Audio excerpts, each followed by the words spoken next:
간단하게 할 수 있는 운동법은 의자에 앉아서 무릎을 이제 굽혀 있는 상태에서 이제 무릎을 펴서 굽혀 있다가 이제 피고 이런 운동을 이제 반복을 함으로써 무릎 관절을 강화시켜 줄 수 있는 운동법이 되겠습니다.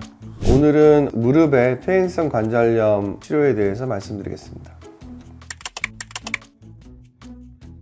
퇴행성 관절염 대표적인 증상이라고 하면은 무릎이 단순히 시린 증상서부터 무릎에 소리가 난다든지 걸을 때 무릎이 좀 삐걱거리는 것 같다든지 무릎이 좀 많이 부딪히는 느낌이 난다, 무릎이 붓는 증상이 생길 수도 있고 여러 가지 상태에 따라서 증상들이 생길 수가 있습니다.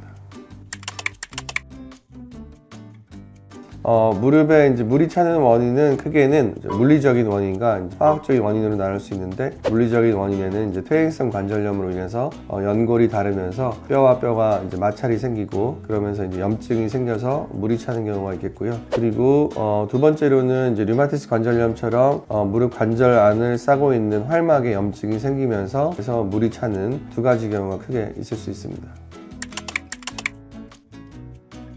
일단은 처음에 이제 물이 찼을 경우에는 물을 빼서 그 성분을 분석해서 검사를 일단 하고 치료를 하는 것이 중요할 것 같고요. 염증이 어느 정도인지, 혹시 뭐 통풍이나 가상 통풍 같은 그런 질환은 없는지에 대해서 확인을 하는 것이 중요하기 때문에 그래서 물을 자주 뺀다고 문제가 되진 않는데, 다만 이제 무릎 관절강 내에 이제 바늘이 들어가는 중에 하나의 시술이기 때문에 최대한 무균적인 상태에서 하는 것이 중요할 것 같습니다.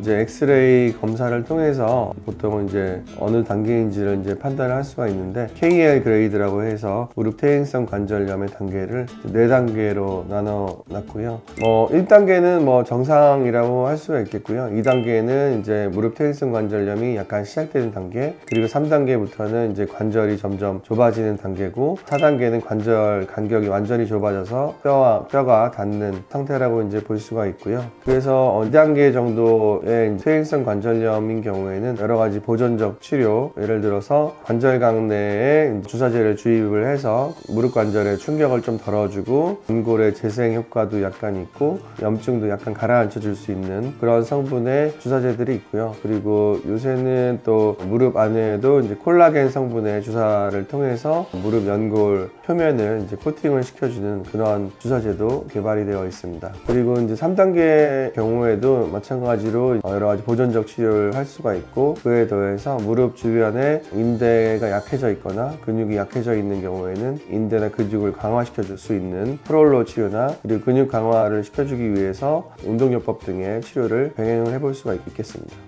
그리고 4단계가 되면 이제 뼈와 뼈가 맞닿아서 수술적 치료를 요하는 그런 상태이기 때문에 4단계일 때는 이제 무릎 인공관절 수술과 같은 수술적 치료를 하는 것이 더 이제 좋은 경우도 있을 것 같습니다.